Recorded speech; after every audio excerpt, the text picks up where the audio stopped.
Everyone, Alexander Gill here. Hope you're keeping well and being kind to yourself in these times. I know that it can be testing, and right now we're actually having to practice what I'm talking about today. So, this is the fourth part of the patience series. Yeah, patience is obviously a virtue, it's a great success factor, and we are all having to practice this. You know, if we went back in time, we could tell Kobe Bryant, bro, don't get on that helicopter. If you go on the helicopter, the whole world's going to break because he was the catalyst for everything that's going on right now. So I hope that you are being kind to yourself and giving yourself this patience because I don't want you to go to the other side of apathy and just going, oh, well, I've got to be comfortable because this is really a separation season. You can become whatever you want in life and you just got to use that thing in between your head and it's your decision because it's malleable. And so this week I'm going to be talking to you about something that I've actually been waiting until there's a time that I can actually channel this and speak from the heart. So intensity. Intensity, it's a key ingredient to win. And it's really something that's birthed out of knowing your values, your vision, and your unity, which then repair and build hope. And that's what fuels the fire in the rocket of intensity.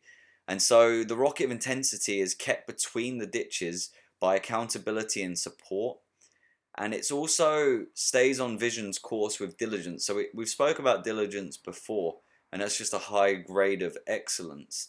But the co-pilot and the navigator is work and discipline. And then that patience is obviously born of power, and it has at its center intensity, hope, vision, diligence. And so it's birthed in your values, causing you to care about something. And so when you get intense about something, people may call you radical, they may call you fanatic, they may call you extreme, but that's because you're exposing their own apathy. And know that when people call other people names, they're actually envious, they might be jealous, or they're often projections of themselves. So know who you are by being your authentic self and going along your path, believing in yourself, but being intense at the same time.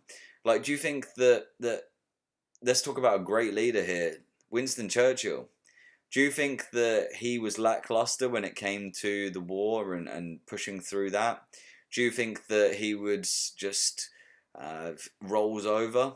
No, he was intense about his campaign. He was intense about his rights and working through with his hope and with his vision and with his diligence. The man was so structured. Like, if you listen to what his days were, they were intense.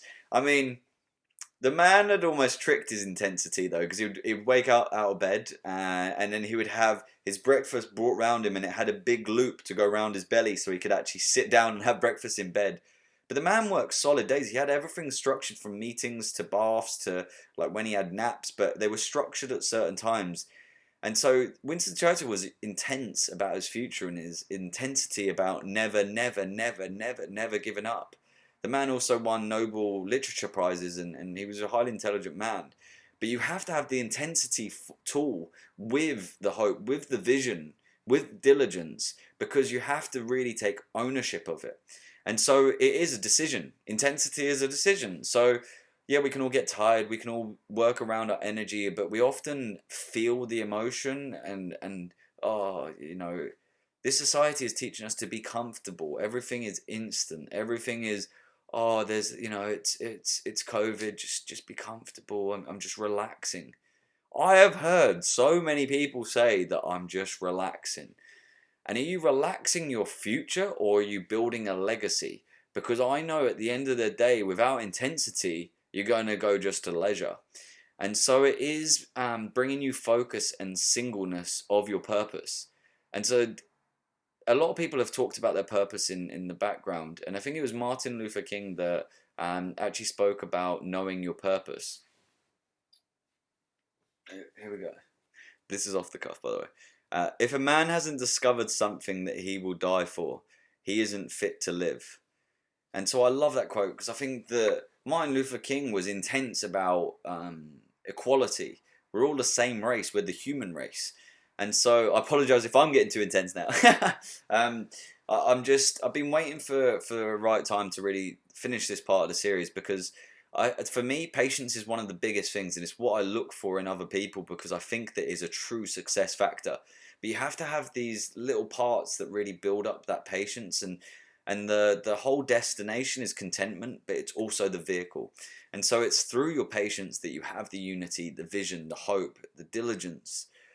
But it's intensity which is a key part of it, because if you're not intense about it, then it will just go by. And in Anthony Campola's famous social study, he studied 50 95-year-olds and he asked them, what would you have changed about your life? And the top three answers were that they would risk more, they would reflect more, and they'd leave more of a legacy.